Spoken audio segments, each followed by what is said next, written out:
Alors, bonsoir tout le monde, bienvenue dans ce webinaire, un cadeau que j'ai décidé d'offrir à toutes celles qui m'ont fait confiance dans mon processus. Donc, qui ont décidé soit de m'accorder de leur temps pour remplir un petit questionnaire, soit qui sont des clientes, donc qui se sont déjà inscrites à Ravive ton étincelle, mon nouveau programme en ligne, ou des invités. Alors, bienvenue à vous les invités. Ça se peut que vous n'ayez aucune idée de qui je suis. Vous m'avez peut-être jamais vu, mais vous êtes quand même là ce soir et pour ça, je veux vous dire merci. Je vais prendre le temps de me présenter rapidement. Je sais que la plupart, vous savez, je suis qui? En tout cas, je pense que oui, puisque vous me suivez sur les réseaux sociaux. Mon nom est Annie Prévost ou Annie au jour le jour sur Facebook, Instagram. Je suis en fait coach en équilibre de vie, allumeuse d'étincelles, experte en prévention de l'épuisement professionnel. Mon but dans la vie, c'est d'aider les femmes à se choisir, à prendre soin d'elles et surtout à arrêter de s'essouffler. Alors, si je vous ai demandé votre aide dans les derniers mois, c'était pour m'assurer que mon projet était en cohérence avec les besoins des femmes qui se sentent interpellées par mon message. Alors, tout le temps que vous avez mis à répondre à mes différentes questions sur Instagram, merci à mon questionnaire. Peu importe la façon dont vous avez interagi avec moi, sachez que ça m'a été très, très utile. Plus vous le faites, plus en fait, ça me permet de développer des outils, de développer des publications, de faire des vidéos qui collent à votre réalité. Alors pour ça, c'est vraiment pour moi un honneur d'avoir cette chance-là, que vous soyez aussi interactive, aussi participative. Ça se peut des fois que je m'arrête parce que là, comme je vous dis, il faut admettre les gens au fur et à mesure quand ils demandent à rentrer dans la conférence. Fait que des fois, ça va peut-être détourner un petit peu mon attention. Alors, le but du webinaire ce soir, c'est de parler d'un sujet qui, probablement, dans ce temps de confinement particulier que nous vivons avec le COVID, est un sujet assez présent dans votre vie. On va parler de gestion de temps. Alors, vous allez voir qu'à plusieurs moments, je vais vous demander d'interagir. Donc, sentez-vous à l'aise. C'est sûr que j'aimerais ça qu'il y en ait au moins une, deux, trois qui osent parler quand je vais poser des questions. Vous pouvez tout simplement peser sur votre micro, vous démuter pour répondre quand je pose des questions et ça va être beaucoup plus fun comme ça parce que vous allez voir que je vais essayer de rendre ça interactif. Donc, qui en ce moment, dans la réalité qu'on vit, a des défis en lien avec la gestion de son horaire, de son temps? Qui a l'impression d'avoir peut-être légèrement perdu le contrôle de son horaire? Si vous voulez, vous faites juste lever la main, là, comme ça on va se voir tout le monde. Si ça vous concerne, genre vous vous sentez peut-être soit dépassé un peu par la situation, vous vous sentez chamboulé parce que vous avez vécu des changements d'horaire en lien avec la situation. Donc, vous êtes quand même beaucoup, hein?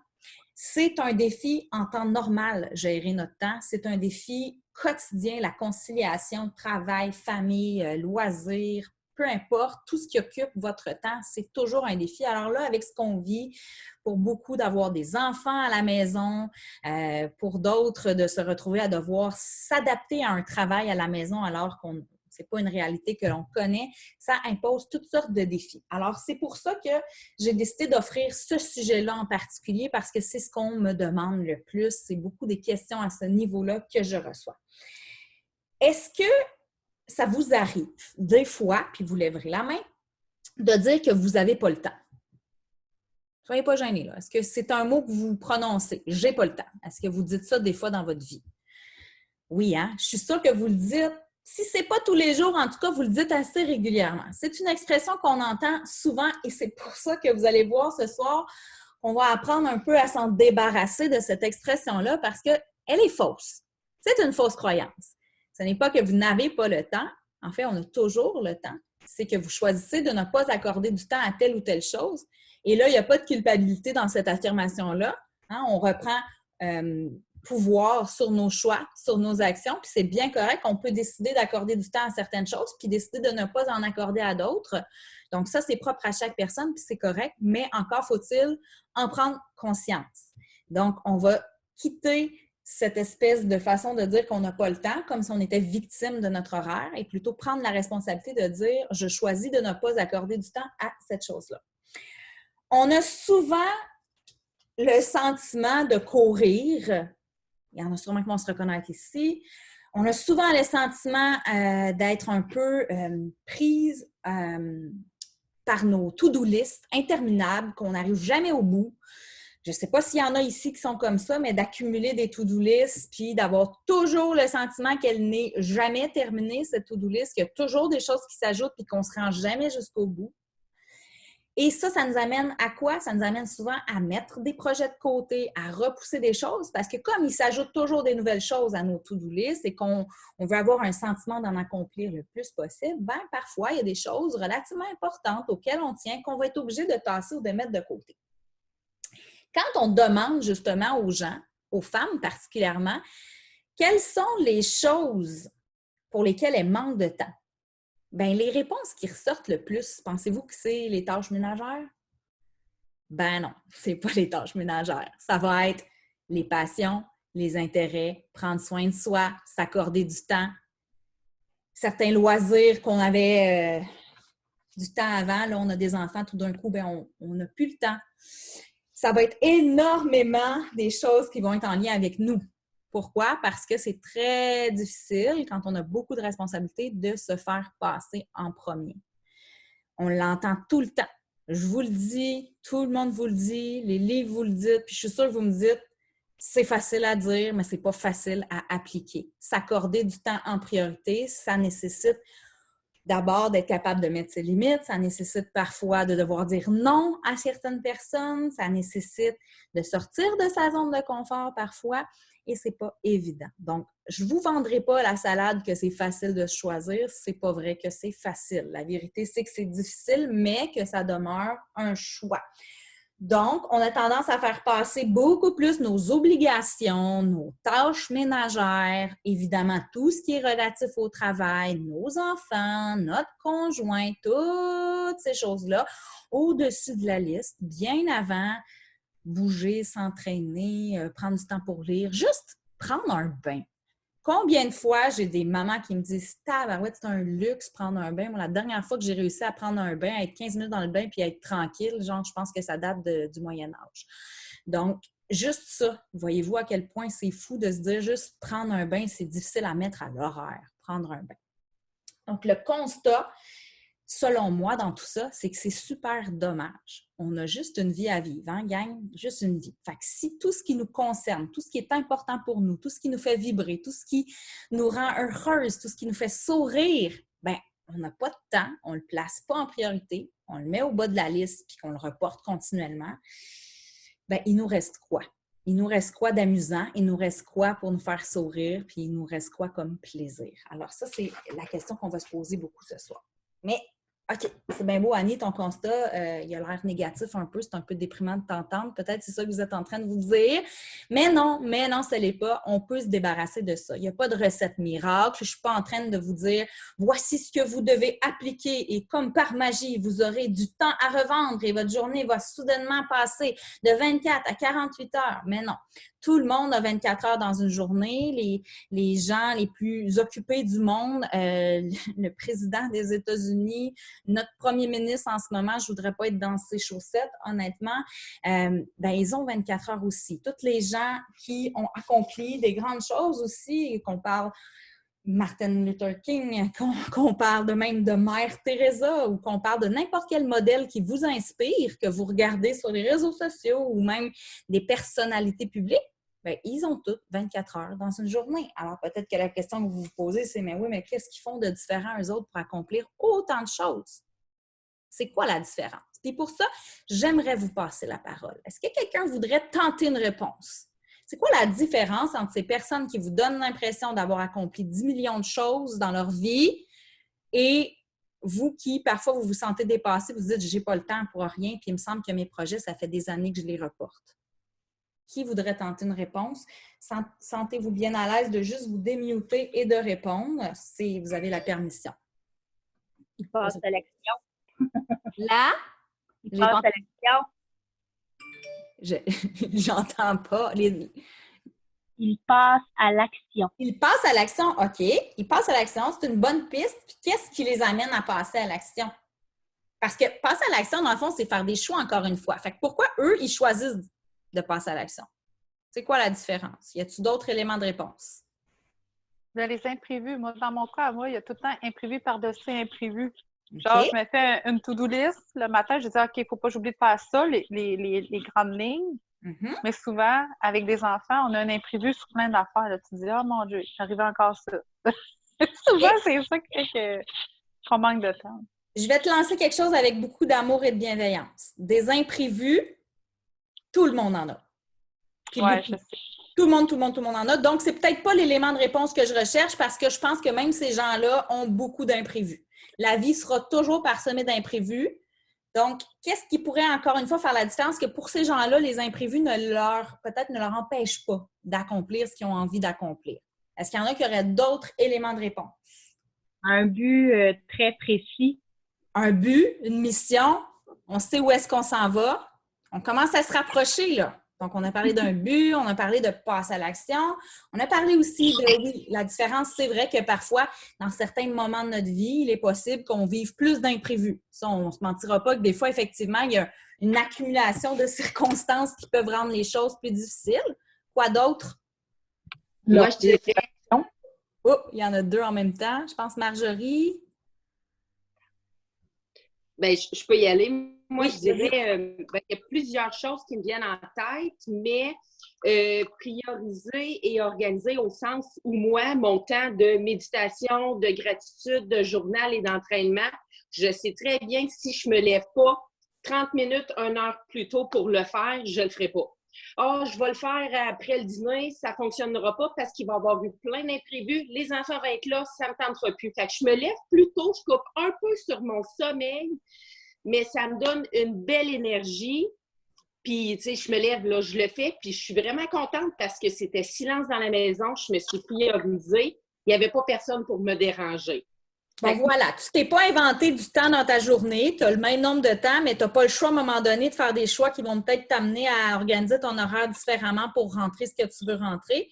Parce qu'évidemment, tu ne peux pas contrôler toutes les impondérables, hein, des enfants qui font une crise, c'est bien rare qu'on a mis ça à l'agenda, ou bien quand on arrive pour partir, puis là, oups, il y a un dégât et qu'on doit gérer ça et que là, ça nous met en retard sur notre journée. Ce sont des impondérables, ça, on n'aura jamais le contrôle là-dessus.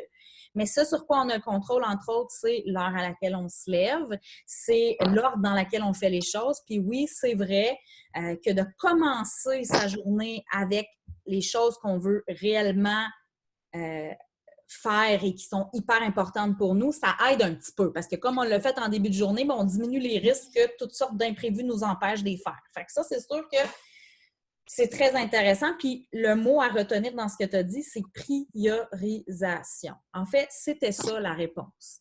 Là, j'ai Marie-Pierre qui a écrit aussi « Ils se mettent en priorité ». Il y a Marc-Soleil qui a écrit « L'organisation ». Ben oui, mais tout part d'une seule chose et c'est la priorisation. On l'a dit tantôt, ce n'est pas qu'on n'a pas le temps, c'est qu'on ne prend pas le temps. Et c'est correct. Encore une fois, on est dans l'amour ici, on n'est pas dans la culpabilisation. C'est pas « Ah, je prends pas le temps ». Non, c'est juste de dire « C'est correct, j'assume mon choix ». Mais au lieu de dire « J'ai pas eu le temps de », c'est plutôt de dire « Je n'ai pas pris le temps de faire telle chose ». Ça se peut que tu dises « J'ai pas pris le temps de faire la vaisselle ». Moi, je préférerais entendre ça que j'ai pas pris le temps de prendre une pause aujourd'hui. Honnêtement, là, ça me ferait sourire davantage que tu prennes pas le temps de faire ta vaisselle plutôt que tu t'oublies et que tu ne prennes pas de pause. Donc, priorisation. Il y en a qui vont me répondre aussi, ah ouais, mais tu sais, les gens que tu as nommés tantôt, eux autres, ils ont de l'argent, ils ont une femme de ménage, ils ont plein de monde pour gérer leurs affaires. Fait que c'est pour ça qu'ils ont, dans le fond, qu'ils ont plus de temps. La vérité, là, c'est que c'est sûr qu'il y a certaines choses de différentes, là. Mais ça reste que ces gens-là, ils ont peut-être plus de sous, mais ils ont souvent plus de responsabilités aussi. Tu sais, moi, comme je vous ai dit, je ne prendrai pas l'horaire du premier ministre en ce moment. Je suis quand même contente d'être dans mes culottes à moi et d'avoir mon horaire à gérer. C'est intense, là, mais que je n'irai pas prendre sa place demain matin. Donc, j'espère qu'il y a une femme de ménage, puis j'espère qu'il y a du monde un peu pour l'aider à gérer tout ça. Puis si c'est ce dont vous avez besoin aussi, bien, ça devient encore une fois un choix, une décision de prioriser ça et peut-être éventuellement d'en avoir une femme de ménage. Tout se calcule, tout se mesure. Encore une fois, c'est une question de choix et de décision.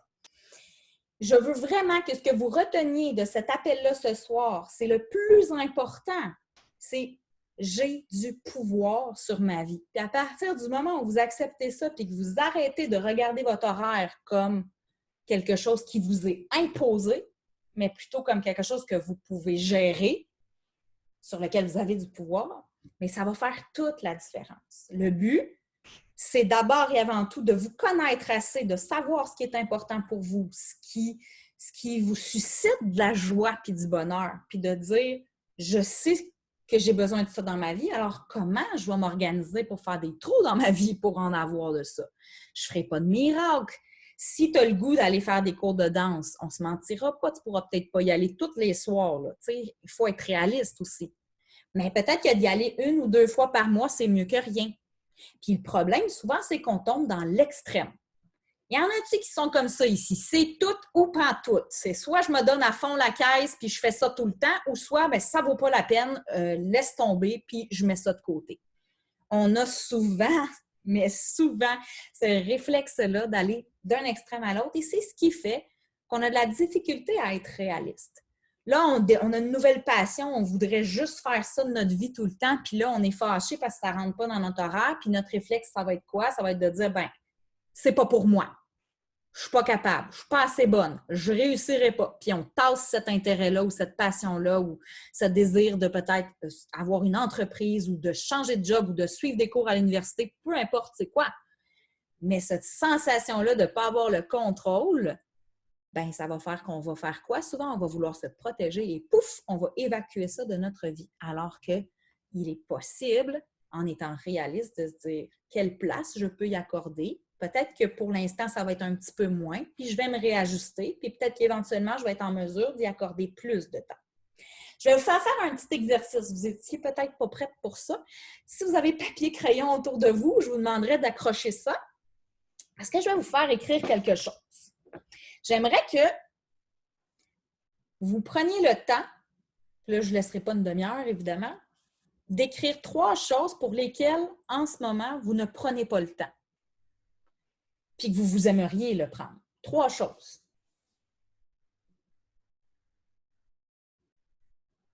N'écrivez pas faire la vaisselle, s'il vous plaît. Là. Je ne veux pas avoir de tâches ménagères sur votre liste. Parce que je sais qu'il y en a qui ont pensé à ça en premier. Oh mon Dieu, ma pile de lavage. Non, ce n'est pas ça que je veux que vous écriviez. Là. Donc, 3 choses pour lesquelles vous aimeriez accorder du temps, mais vous n'en avez pas. Puis ça se peut que ça soit très circonstanciel à cause du COVID. Mais ça se peut que même avant le COVID, vous ne le faisiez pas plus. Tic-tac, tic-tac, tic-tac. La prochaine étape, quand on a pris le temps d'identifier des choses qu'on aimerait faire, mais qu'on n'a pas le temps, c'est de se poser les bonnes questions. On a parlé tantôt d'organisation. Ah, mon Dieu, ça fait peur, ça. Organisation, planification. Pourquoi ça fait donc bien peur? C'est parce qu'on ne sait souvent pas par quoi commencer. On ne sait pas comment s'y prendre. Il y a 3 millions d'applications, d'outils, d'agendas, de toute affaire qui sortent partout. Puis si vous avez la même maladie que moi, vous en avez essayé 22. Puis il n'y en a pas un qui est rempli au complet. Donc, c'est souvent, on cherche des outils, on ne sait pas où donner de la tête. Alors, ça nous fait peur de planifier. Puis encore une fois, quand quelque chose nous fait peur, qu'est-ce qu'on fait? On se sauve en courant. On ne le fait pas. On le repousse. On se dit, ah, plus tard, plus tard, plus tard. Ça fait donc bien longtemps que j'ai le goût de planifier mes repas de la semaine, mais je ne le fais jamais. C'est trop compliqué, c'est trop long, ça ne me tente pas. Pourtant, vous le savez très bien que si vous mettez en place la discipline de le faire et que vous allez sauver du temps toute la semaine. Ce peut-être 30 minutes que vous allez prendre le dimanche va vous en sauver 1h30 pendant la semaine. Donc, mais on a donc bien de la misère parce qu'on ne veut pas le mettre, ce 30 minutes-là. Puis l'humain est comme ça. L'humain, il a le nez collé dans son caca.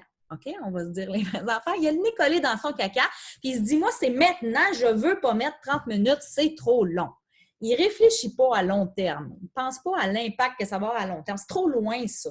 Le temps que je vais sauver lundi, mardi, mercredi, c'est trop loin. Moi, aujourd'hui, samedi, 10 heures, ça ne me tente pas de mettre 30 minutes pour planifier les repas. Et pourtant, puis on n'apprend pas de nos erreurs, et pourtant, on va passer la semaine à courir et à se dire « J'aurais donc dû planifier mes repas. » Et là là. Hein? Qui se reconnaît là-dedans? Là? Je raconte n'importe quoi ou il y en a qui voient un petit peu leur attitude? Puis là, oui, hein? On se ressemble, mesdames. On ne se mentira pas, on se ressemble. Il n'y a rien de bizarre dans ce que je raconte. C'est un pattern très classique qu'on retrouve chez beaucoup de gens. Donc, on ne prend pas le temps de le faire assez, ça, planifier, et c'est tellement précieux. C'est pas une maladie, là, la planification. Puis, c'est pas si compliqué que ça. Puis, il n'existe pas une façon de planifier.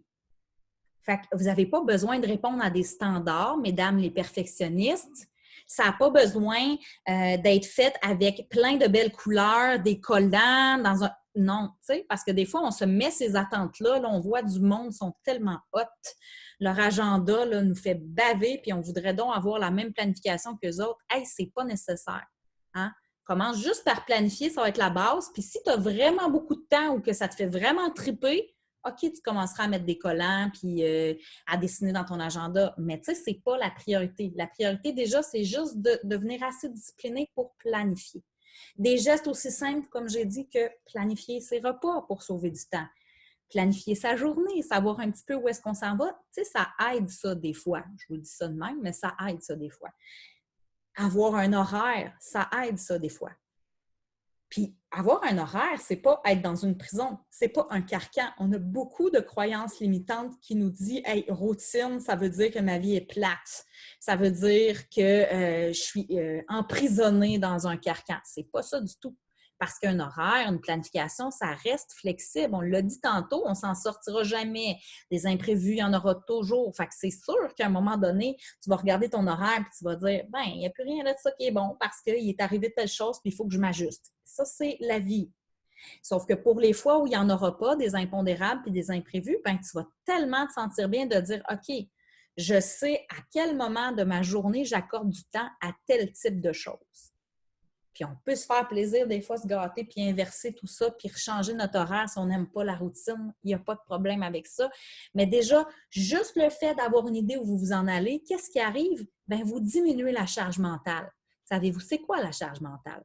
Ça, là, c'est le petit hamster dans votre tête qui fonctionne tout le temps. Tout le temps. Vous essayez de méditer, le petit hamster il est encore là. Tout le temps. Vous essayez de vous endormir, le petit hamster est encore en train de penser à « Ah, il ne faut pas que j'oublie de faire ça. Demain, il faut que je fasse tel téléphone. J'ai tel rendez-vous. » As-tu pensé 2 secondes que si tu les écrivais, ces choses-là, peut-être que tu n'aurais pas autant besoin d'y penser puis que tu enlèverais un petit peu de pression à ton hamster mental? C'est ce qu'on appelle la charge mentale. Et les femmes ont énormément de part dans cette charge mentale familiale. C'est souvent les femmes qui organisent toute la vie scolaire des enfants, qui organisent les repas, qui organisent le paiement des factures, Fait accumuler tout ça avec votre charge mentale du travail, avec votre charge mentale juste d'être un humain qui fonctionne, qui gère ses émotions, ça commence à faire beaucoup d'affaires. C'est pour ça qu'évidemment, je vais vous donner des trucs, faites-vous-en pas. La question numéro 1 à vous poser, c'est la tâche là, que je suis en train de faire maintenant. Là, est-ce qu'elle m'apporte quelque chose? Est-ce qu'elle contribue à mon coefficient de bonheur? Est-ce qu'elle est utile? Est-ce que j'ai réellement besoin de faire ça? À quel besoin est-ce que ça répond? Est-ce que je le fais par réflexe? Puis je vais vous donner des exemples. Puis il y en a qui vont sourire. Plier les serviettes en 3. S'assurer que toutes les paires de bas identiques soient bien pliées ensemble dans les tiroirs. Répondre instantanément à tous vos messages, tous vos textos, tous vos emails. Passer la balayeuse à tous les jours. Il y a des questions qu'on doit se poser aussi parce qu'il y a beaucoup de gestes qu'on pose par automatisme parce qu'on se dit pour toutes sortes de raisons qu'ils sont nécessaires, mais qu'on n'a jamais pris le recul en se disant « Pourquoi je fais ça? Qu'est-ce que ça apporte? Est-ce que je ne pourrais pas peut-être diminuer la fréquence de cette tâche-là? Est-ce que je ne pourrais pas la modifier? Est-ce que je ne pourrais pas la déléguer? Déléguer. Vous allez voir, tantôt, on va se parler de tout ça, déléguer. Parce que des fois, on est un petit peu control freak, puis on a un petit peu de la misère à déléguer, puis des fois, on délègue, puis on repasse en arrière pour le refaire parce que ça ne fait pas notre affaire ou que ce n'est pas assez bien fait. Hein, les mamans dans la salle ou les blondes, parce que combien d'hommes, des fois, finissent par être frustrés parce que leurs blondes veulent donc bien qu'ils s'impliquent dans le ménage, mais elles ne font que repasser en arrière ou chialer que c'est jamais bien fait. Il faut se poser des questions par rapport à ça. Parce qu'encore une fois, si vous déléguez en repassant en arrière, vous ne débarrassez pas votre hamster de la charge mentale. Vous êtes encore en train de travailler parce que là, vous êtes stressé pour vous assurer que la tâche que vous avez déléguée est bien faite. Donc, vous ne vous déchargez pas du tout à ce moment-là. On va revenir aux 3 choses que vous n'avez pas le temps de faire. Parce que ce qu'on veut, c'est prendre ces 3 choses-là et c'est les rentrer dans votre horaire. Là, ce que j'aimerais maintenant, c'est que vous pensiez à 3 choses que vous faites. Pas forcément chaque jour, ça peut être dans la semaine, que vous détestez profondément ou que, selon vous, ne sont pas forcément utiles. Un ou l'autre. Je vous donne la permission de mettre les deux. Que genre, vous faites cette tâche-là, puis vous, honnêtement, vous arracheriez les poils des bras, ou que vous vous dites, je le fais, je le sais que je perds mon temps, mais je le fais pareil. Fait que prenez le temps d'identifier ces 3 choses-là.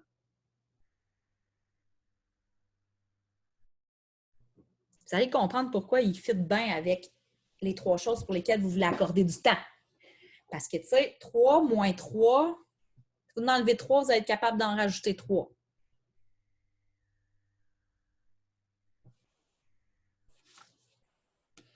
Tic-tac, tic-tac.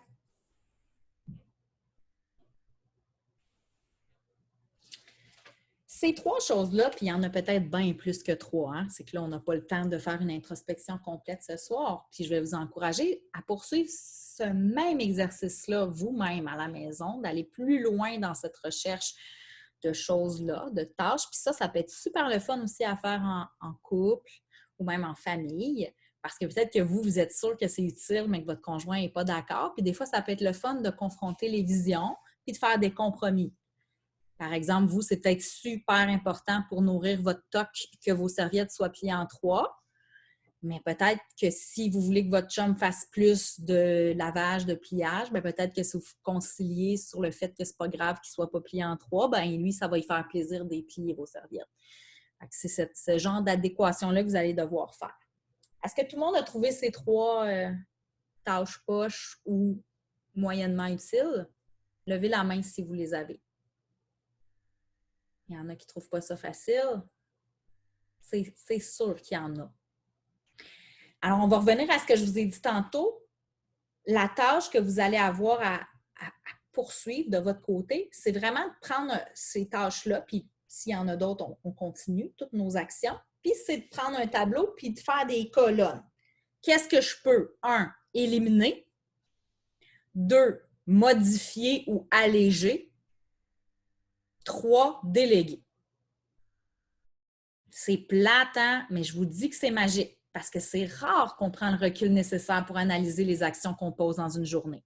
Qu'est-ce que je peux enlever carrément? Qu'est-ce que je peux peut-être faire moins intensément, moins longtemps, moins souvent parce que c'est pas la fin du monde, par exemple, si je passe pas la balayeuse tous les jours.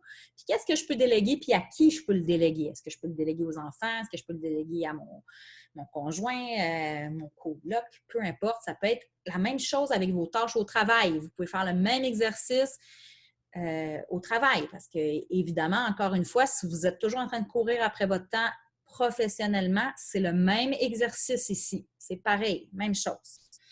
Moi, ce que je veux que vous reteniez, c'est comment je peux me simplifier la vie parce que l'humain, encore une fois, a un talent extraordinaire pour tout compliquer. C'est fou à quel point on est super bon pour trouver un paquet de détours pour faire des choses hyper simples, comme communiquer, entre autres. Des fois, ça serait tellement simple de juste dire ce qu'on pense à quelqu'un plutôt que de passer 2 semaines à se gruger de l'intérieur de stress parce qu'on n'y en parle pas. Puis là, engendre tout plein de malentendus et de situations et de pertes de temps au final. Comment je peux me simplifier la vie?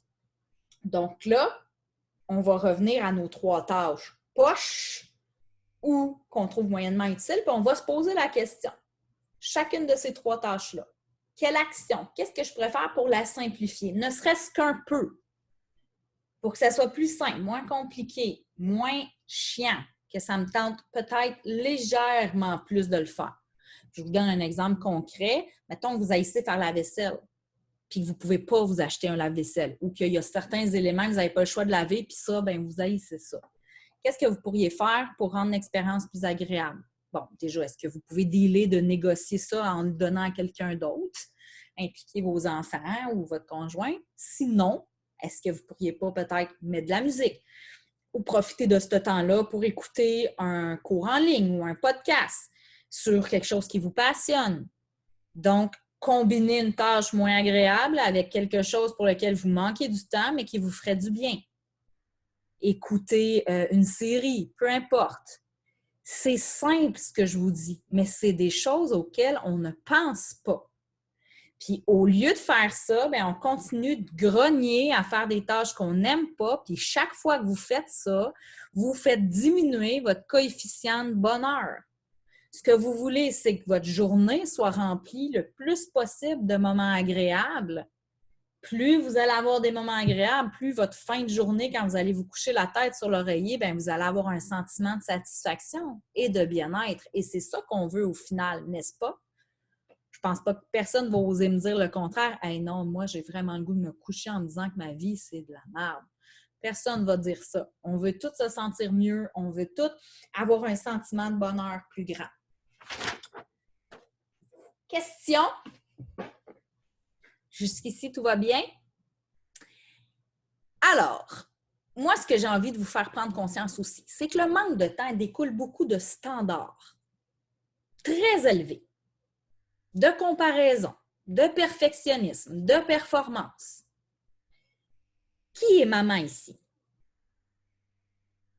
Je vais prendre les mamans en exemple, mais les autres, c'est la même affaire, hein, parce que si vous suivez du monde sur Instagram, vous avez déjà vécu exactement le même feeling.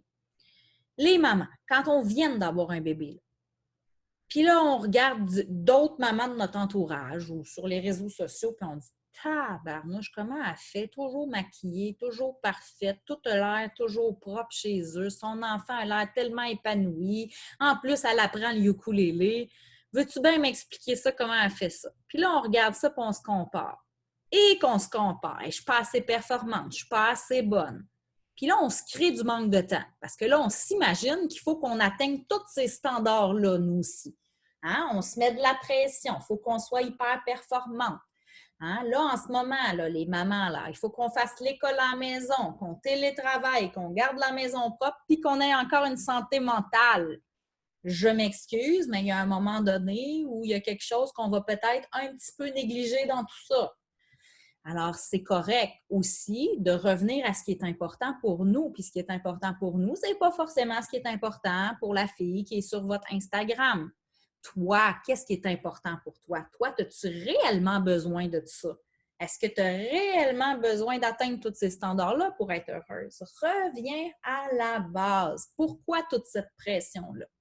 Puis on se met cette pression-là parce que plus on agit, plus on est dans l'action, plus on est dans les tâches, plus on a l'impression d'être performante, plus on a l'impression qu'on est approuvé dans la société, que nos boss vont être fiers de nous, que tout le monde va dire « Wow, elle est donc bien bonne ».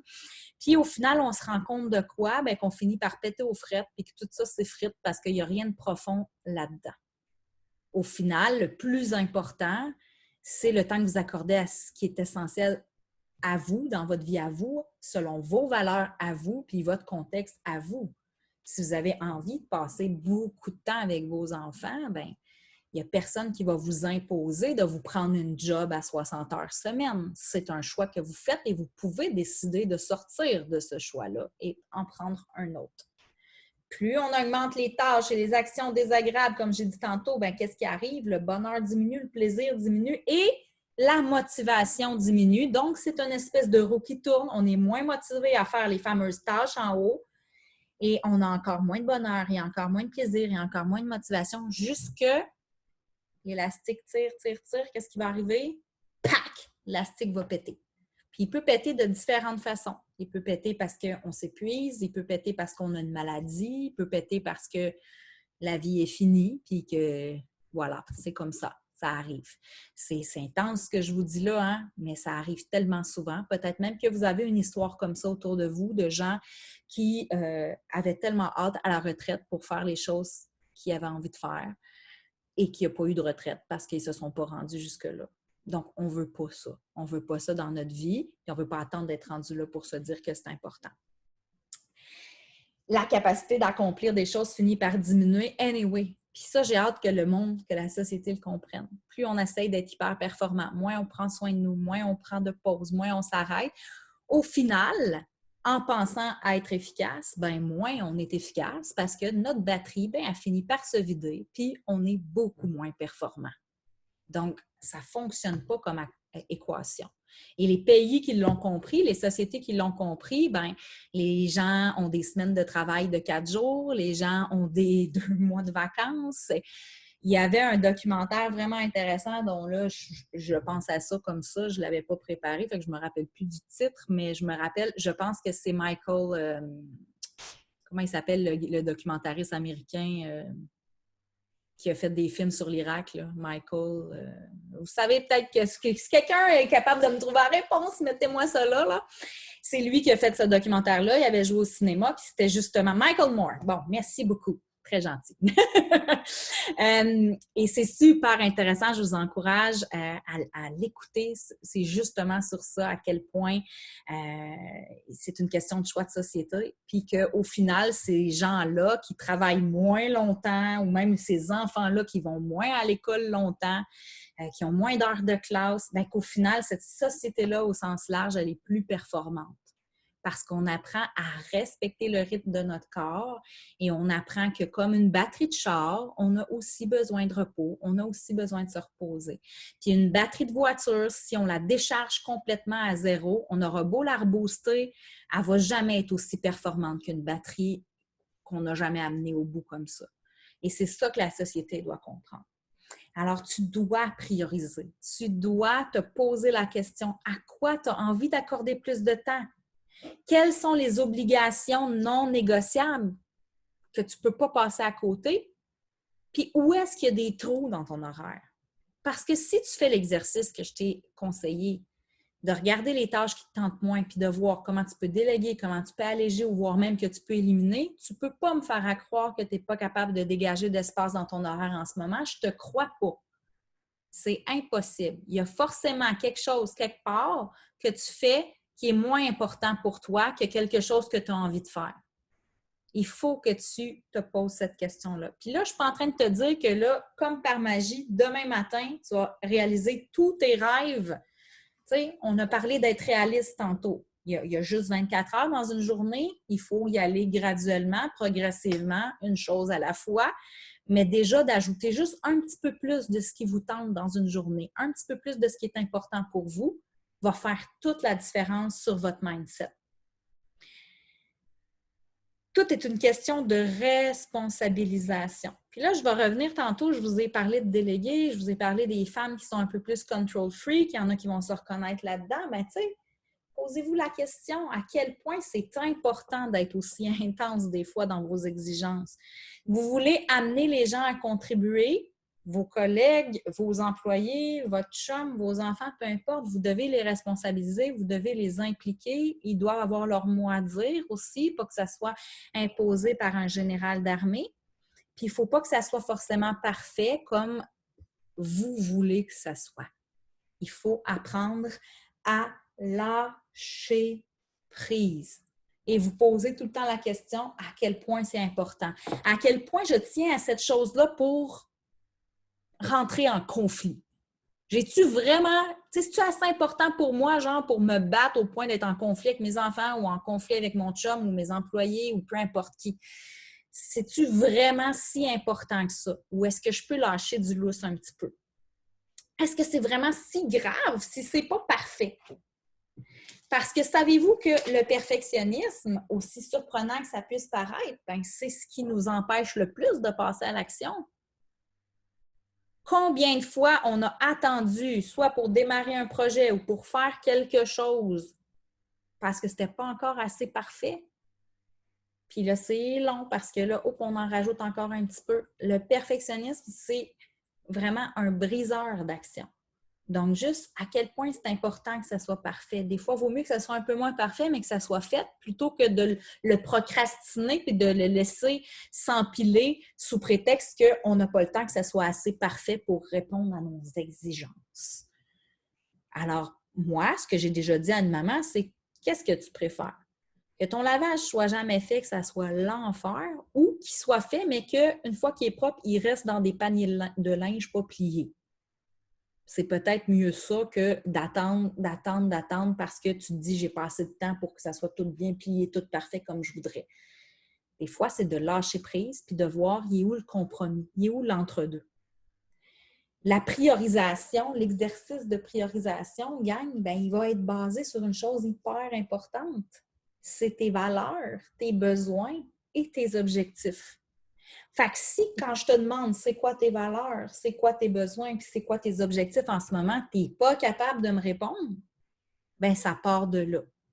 Commence par faire cet exercice-là, puis tu vas voir que ça va devenir beaucoup plus clair ensuite de faire l'autre exercice, de prendre les tâches, puis de voir est-ce que ça, c'est en cohérence avec mes valeurs? Est-ce que ça répond à tous mes besoins? Est-ce que ça, c'est en cohérence avec mes objectifs?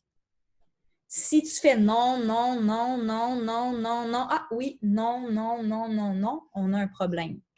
C'est que là, clairement, tu as besoin de te demander qu'est-ce que je peux changer dans ces actions-là pour être plus en cohérence avec quoi? Avec mes valeurs, mes besoins, mes objectifs. Puis ça, c'est pas juste en lien avec une ou deux tâches, c'est aussi en lien avec tous tes choix de vie.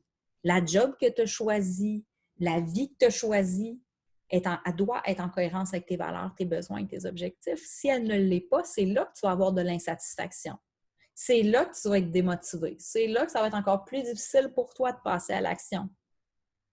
Fait que tu vas te battre pour avoir une vie dont tu rêves, mais tu vas te battre pour quoi? Tu vas te battre pour quoi? Parce que la vie dont tu rêves est là, mais les actions que tu poses en ce moment ne sont ni en cohérence avec tes valeurs, ni tes besoins, ni tes objectifs. Donc, elle n'arrivera pas, cette vie-là. Il faut revenir à la base.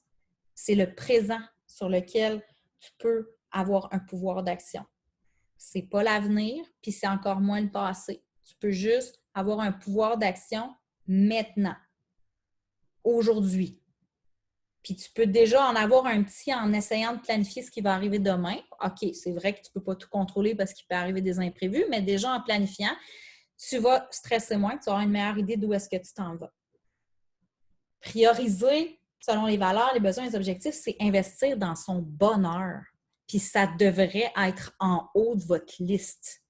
Puis quand je parle d'investir, je ne parle pas juste d'investir monétairement, je parle d'investir en temps parce que le temps, c'est de l'argent. Le temps, là, lui, là, il ne reviendra jamais. Hein? Le temps qui s'écoule, lui, il ne revient pas. OK? Fait que c'est maintenant qu'il faut que vous le saisissiez, ce temps-là, puis que vous fassiez avec ce qui est important pour vous. Parce qu'après ça, bien, il est trop tard. La prise de décision. Parce que là, c'est bien beau, on a fait des réflexions, on s'est dit qu'est-ce qui est important pour nous. On a décidé que peut-être on allait enlever certaines tâches, on allait faire des changements. Bien, slow down, OK? Allez-y progressivement. Pour vos proches qui risquent de faire un peu une mini-révolution, si vous arrivez demain matin et que vous déléguez le 3/4 des tâches ménagères, ça se peut que ça ne marche pas. Mais slow down pour vous aussi. Parce que tout changement demande du temps. Fait que même si vous avez beaucoup de bonnes intentions et que vous faites un plan de match de feu, si vous essayez de tout appliquer dans la même semaine, ça ne fonctionnera pas. Soyez douce envers vous-même. Ça se peut que vous essayiez des choses et ça plante. Ça ne marche pas, puis c'est correct qu'on réajuste.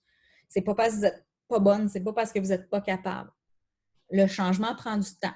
C'est faux, archi faux qu'une habitude prend 21 jours. Il y a plein de monde qui vont vous sortir ça sur Internet. Les études scientifiques le démontrent. C'est pas vrai, ça. Il y en a qui peuvent y arriver en 21 jours, puis il y en a que ça va leur prendre 1 an.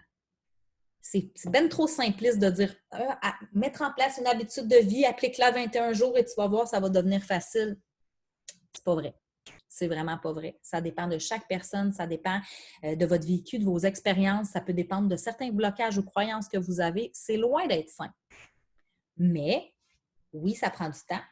Encore faut-il commencer quelque part. une étape à la fois, une marche à la fois.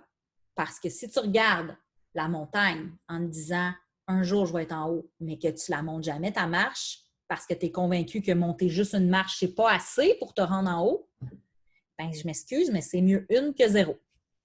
Commence par une, peut-être que la prochaine, tu vas monter l'année d'après, puis c'est pas grave, mais au moins tu avances. Toi, tu t'en vas vers en haut. Plutôt que ceux qui restent en bas en se disant j'y arriverai jamais. Je suis juste capable de monter une marche, fait que j'essayerai même pas. Fait qu'on reste en bas, puis on ne progresse jamais.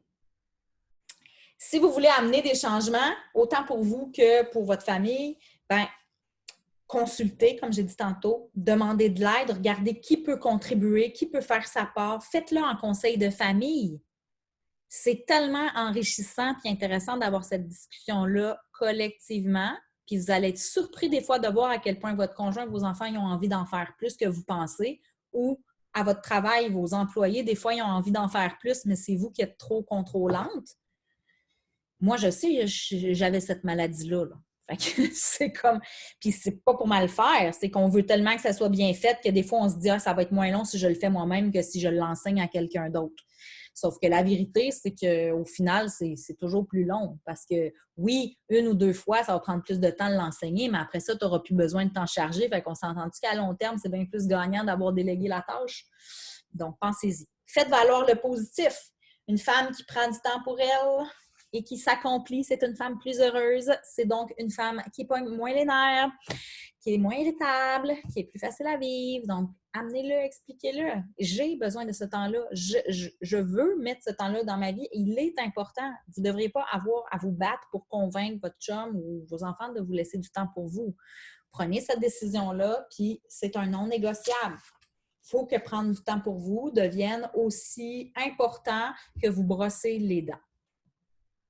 Si pour vous, vous êtes convaincu qu'une bonne hygiène dentaire est excellente pour votre santé, vous devriez avoir le même raisonnement pour vous accorder du temps chaque jour. Puis s'accorder du temps chaque jour, ça ne veut pas dire 2 heures et demie de routine parfaite avec tout ce qu'on vous recommande de faire sur Internet.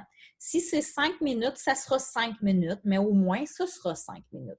Si c'est 10, 15, 20, commence par 5 si c'est un défi pour toi immense puis tu te dis, mon Dieu, j'y arriverai jamais.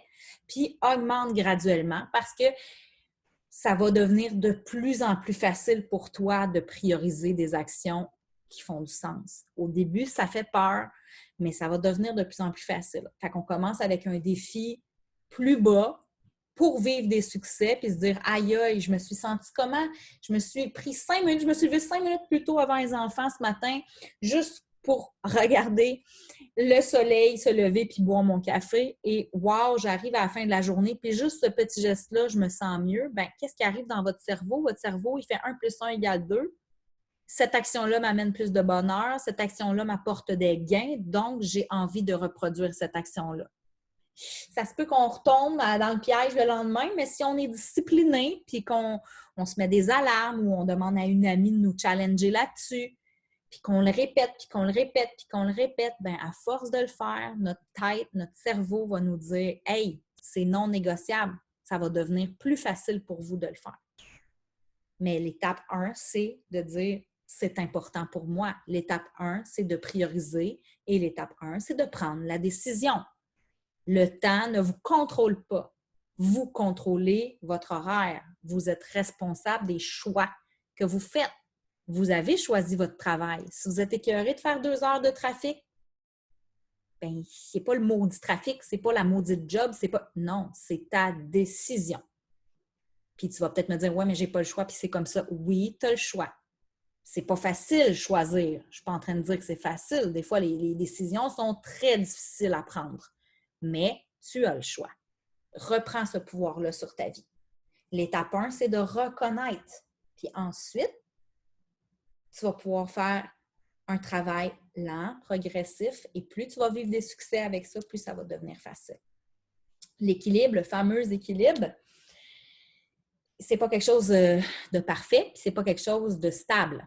Ce qui fait en sorte que tu te sens accompli, équilibré en ce moment, ce ne sera pas forcément la même chose dans 5 ans, dans 10 ans. Donc, ça nécessite un réajustement tout le temps.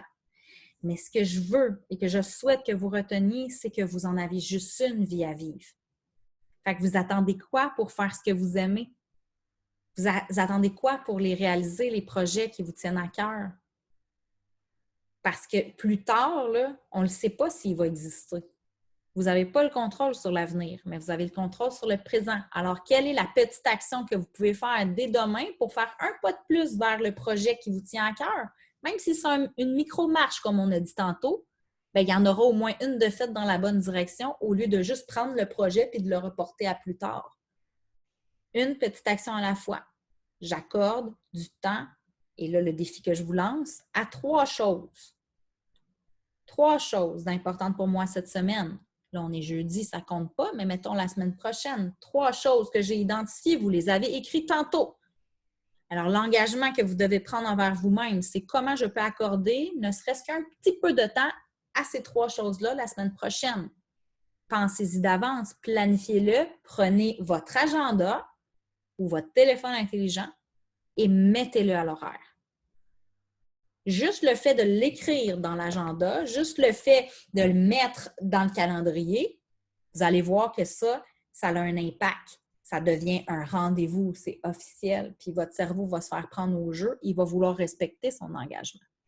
Alors, prenez cet engagement-là envers vous-même. Ne faites pas juste écouter un webinaire ou lire un livre, comme on fait donc bien souvent, puis se dire « Ah, elle a donc bien raison. OK, bye, c'est fini, je retourne à ma vie d'avant. » Si vous n'appliquez rien de ce qui a été discuté ce soir, ça ne sert absolument à rien. Là, vous avez plusieurs choix. Vous avez plusieurs choix. Faire l'exercice, ne serait-ce que des tâches que vous pouvez éliminer, déléguer ou simplifier. Vous pouvez décider simplement de prendre votre horaire et d'accorder du temps aux 3 choses que vous avez écrites que vous trouviez importantes. C'est déjà un début. Vous pouvez faire un conseil de famille puis regarder comment votre famille, votre conjoint sont prêts à contribuer pour vous alléger puis que vous ayez plus du temps pour vous. Vous pouvez vous poser des questions sur vos valeurs, vos objectifs. Si quand j'ai dit ça tantôt, vous avez fait les yeux ronds parce que j'en ai vu dans le visage de certaines personnes, bien, faites-le l'exercice de vous demander c'est quoi vos valeurs, qu'est-ce qui est important pour vous en ce moment, c'est quoi vos objectifs de vie. Ou prenez une feuille puis prenez le temps d'écrire c'est quoi les 10 rêves que vous avez qui sont vraiment importants pour vous. 10. Il y en a qui vont me dire « Oh mon Dieu, 10 rêves, je ne trouverai jamais ça. » 10 rêves. Faites cet exercice-là. C'est hyper puissant. Puis si vous n'avez aucune idée de ce que vous aimez dans la vie, puis vous ne savez plus si vous avez des passions, parce que ça m'est arrivé de discuter avec des femmes qui m'ont dit ça, bien, faites un autre exercice hyper puissant de juste vous asseoir puis de repenser à la petite fille que vous étiez, puis demandez-vous qu'est-ce que vous aimiez quand vous étiez jeune. Repensez à des activités que vous avez faites ou des sorties pédagogiques ou des activités que vous avez faites avec vos parents ou peu importe, puis que vous avez éprouvé du bonheur. Rappelez-vous, mettons, la fois que vous avez fait de l'équitation, « Hey, j'avais donc bien aimé ça. » Prenez le temps de tout écrire ces petites choses-là que vous vous souvenez, puis demandez-vous comment vous pourriez regoûter à ces choses-là, réessayer ça dans votre vie, voir si ça vous fait encore le même feeling. Parce que pour une raison ou une autre, vous avez peut-être mis ça de côté, vous ne l'avez peut-être pas développé, mais c'est peut-être quelque chose qui vous anime. Essayez, expérimentez, soyez curieuse. Ça, c'est pour celles qui me disent « Hey, moi, j'en ai pas de passion. » C'est pas vrai. Vous en avez, là, vous n'avez juste pas laissé assez de place dans votre vie pour qu'elles puissent se développer ces passions-là. C'est tout simple. L'équilibre, pour moi, là, c'est pas d'appliquer la vie rêvée, puis l'équilibre, c'est tout simplement d'accorder du temps à ce qui est important pour toi. Puis ça, c'est différent pour chaque personne. C'est ça, l'équilibre. Si tu me dis que tu n'as pas de temps pour ce qui est important pour toi, non, ta vie n'est pas équilibrée en ce moment. Puis elle ne le sera pas toujours. Mais l'effort que vous devez faire, c'est qu'elle le soit le plus souvent possible. Fait que maintenant, avant que je vous parle, parce que je ne vous laisserai pas vous sauver avant de vous parler de Ravive ton étincelle, mais j'aimerais vous faire faire un dernier exercice. Un engagement solennel. Maintenant, de passer à l'action. Donc, de tout ce que je vous ai conseillé, une chose que vous allez appliquer. Alors, vous allez prendre votre papier. Puis là, si j'en vois qui n'écrivent pas, prenez un papier, un crayon. Je m'engage à quelle action vous allez poser et vous vous donnez jusqu'à quand pour le faire.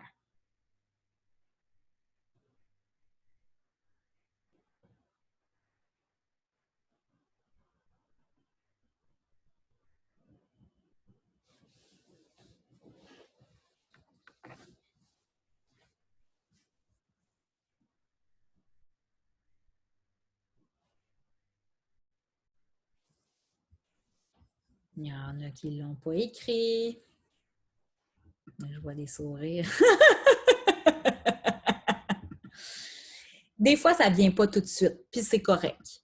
Mais faites-le pour vous, de vraiment aller au bout de cet exercice-là. Des fois, on a besoin, des fois, juste de décanter un petit peu après l'appel, puis de se remémorer tout ça, puis de faire une réflexion avec nous-mêmes. Puis je le comprends, mais faites-le de grâce, faites-le pour que, justement, votre temps est précieux. Alors, rendez service à ça.